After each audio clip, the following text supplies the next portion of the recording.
বেগুন দিয়ে ইলিশ মাছের ঝোল, কালো জিরে সম্বরা দিলাম,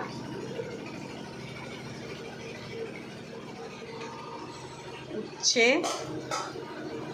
কুমড়ো আর পেঁপে দিয়ে ভাজা করব। মাছের ঝোলটা নামাই।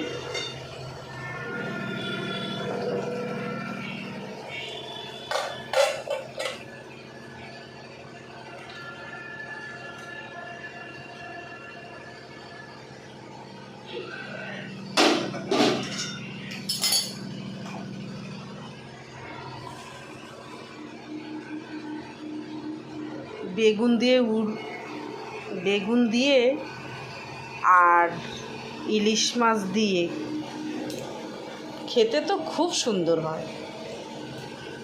আর এটা কত বড় ইলিশ জানো, এই কাকু বলে কিনতে পেরেছি। কাকুর অনেক পয়সা আছে না, এগুলো তো কাকুর দেখাশোনা করি, কাজ করি।